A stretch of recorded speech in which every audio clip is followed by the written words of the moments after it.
Hello. Today we're taking a look at the Steelcase Sleep V2. This is a Steelcase Sleep V2 review. So take a look at the Steelcase Sleep V2. This chair costs a fortune. That can't be denied. It's around $942 on Amazon. And a lot of you might be asking, what makes this chair so special? And that's what I'm going to cover in this review. So right now we're just going to take a look kind of like at what the chair looks like. So you got a kind of a curve right here. Nice and straight.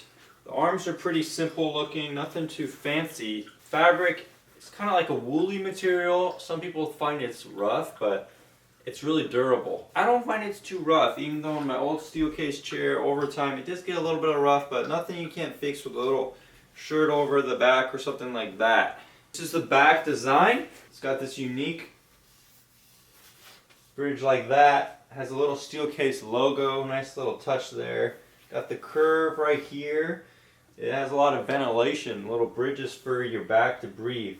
As you can see here, you have the adjustable lumbar support. I have an article on my website where I talk about how to adjust that lumbar support, and I even took it out to kind of experiment with it to see what it was like without the lumbar support. I ended up putting it back in, but the easy thing is that it's easy to take in and out of the chair. So moving on from there, there isn't really too much else about the chair. You know, from a style point of view, you got the base, the wheels, and then you got all these adjustments. You got the seat depth right here. That's going to make the chair seat go in and out. Very easy to adjust. You just pull back. Right here you got the seat height, makes the chair go up and down. You got the back tension and the back stops. Back stops is what makes the chair lock in a couple different positions. Now the back tension is one of the defining features of highly ergonomic chairs. So basically what it does is as you put pressure, it's gonna give you some pushback. So that tension supports your back. So as you lean back, you can see it stops and supports me. Lean forward, stops and support me. Stop.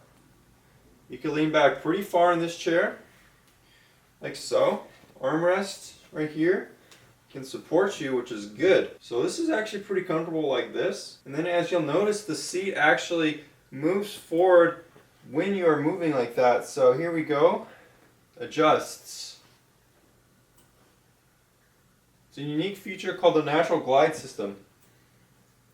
It makes it leaning back a lot more comfortable in this chair than some of the other Steelcase alternatives or other ergonomic chairs. When I lean back in the Steelcase Think chair, I noticed that it didn't really feel quite as good on my back as it does on this chair. So when I lean back in this chair, my lumbar support is still supporting me. And then that's one reason why the chair is designed like this. It has this huge gap right here, so the chair is like opening up when you recline. So one thing I like about this chair, going back to the style for a little bit, is just like how simple it looks. It's a very simple looking chair. You know, it doesn't have like a ton of extra padding on it. It's just kind of, it feels like more simple than the Steelcase V1. It's not as padded. You know, it's not as cool. Alright, so I want to talk a little bit more about the features of the chair. One of the defining features of the Steelcase Sleep and a lot of Steelcase chairs is the arms. You could swivel the arms just like this. So if you want them out of the way, swivel them like that. I like them kind of close in like this, so that way I could kind of use them as like an elbow rest, especially when I'm leaning back like this. So then you can also move them up too.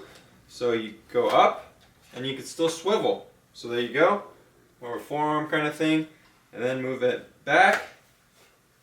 So there you go, it's very adjustable.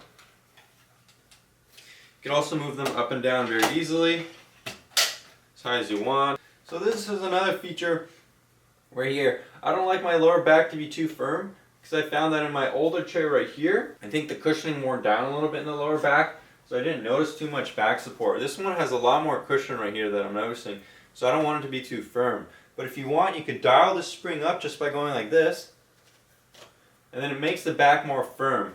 It's not really using the lumbar support to do so. So the lumbar support's a pretty simple device back here. It's mainly just plastic, support behind the foam. But what this is doing, it's kind of like bunching it up or like tightening it in some way, which makes it feel tighter and more supportive. So if you really like a firm lumbar support, The back firmness is something that you're really going to like. Not too many ergonomic chairs have this feature.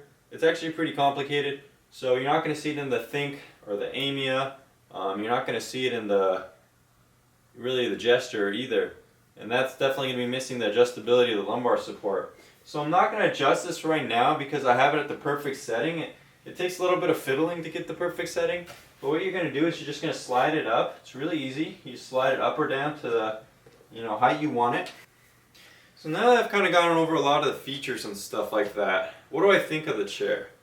So coming from a Steelcase V1 chair that I've been sitting in for years, it was a little bit of adjustment, like I said, because the padding in the back, it was a lot more supportive, and getting used to the lumbar support. The first 2 days I actually had some significant back pain getting used to the chair. I was worried I wasn't going to be able to get used to it. But then around day 3 I started noticing less back pain, and the chair started feeling even better. And by day 4 the chair felt like perfect, and I was really liking the shape of the back design. I was really getting accustomed to it, and leaning back just feels awesome. The support on your butt is really good. It's firm, but it's soft, so during the day it'll feel supportive, but at the end of the day you might get a sore butt or something like that, but that means you've been sitting in the chair way too long as is. You don't want to sit in this chair. It's good for 8 to 12 hours, but once you get to that mark, there's nothing really you can do besides your body's just going to feel fatigued. So one thing I also wanted to note here, which I like, is the waterfall edge kind of taper here. And this chair didn't really have that. It had a design where it had a lever that kind of pushed the seat down a little bit. This one kind of tapers off a little bit, which I like. So getting used to the back was like the biggest thing for me. But now I've gotten used to it. I really like it. The back is really flexible. So as you can see here, just like doing this, it's even good just like kind of stretch out during the day. And another thing I really like coming from the Steelcase V1 is the arms. I really like how adjustable the arms are.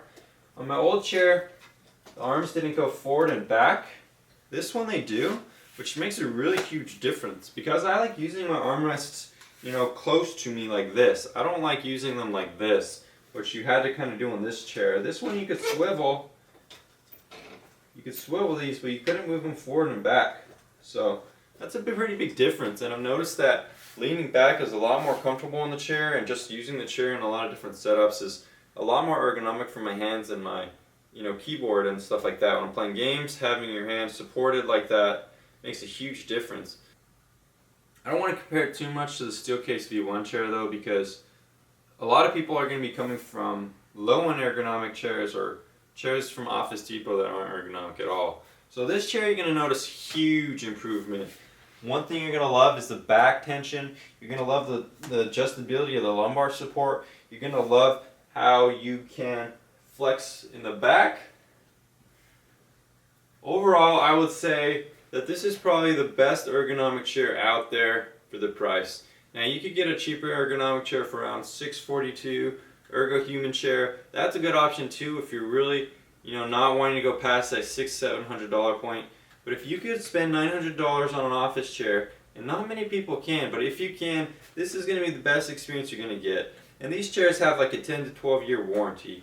Now this chair right here that I have, it was actually designed in 2001, so it's a 16-year-old chair, and it's still going pretty strong. Padding might be a little worn out, might be a little scratchy, but armrest still works, still goes up and down, still a fantastic chair. Woo! So, if you're wondering if this chair is worth, $942, and you're coming from someone who's only spent $50 to $100 on a chair, you got to think about how long you're going to use the chair. Are you going to be using the chair 8 to 10 hours a day? You're probably going to want an ergonomic chair. You're going to be using a chair 1 to 2 hours a day. You're probably not going to want an ergonomic chair, unless you want those 1 to 2 hours per day to feel absolutely amazing.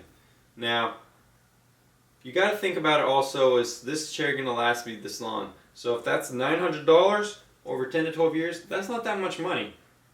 And that's what these chairs really are. You get the premium design build quality. You're not going to see any arms that could do this in cheaper chairs. The arm texture on this is it's almost like memory foam. It's squishy, it's comfortable. It's back support, flexible, supportive. That's the Steelcase Leap V2.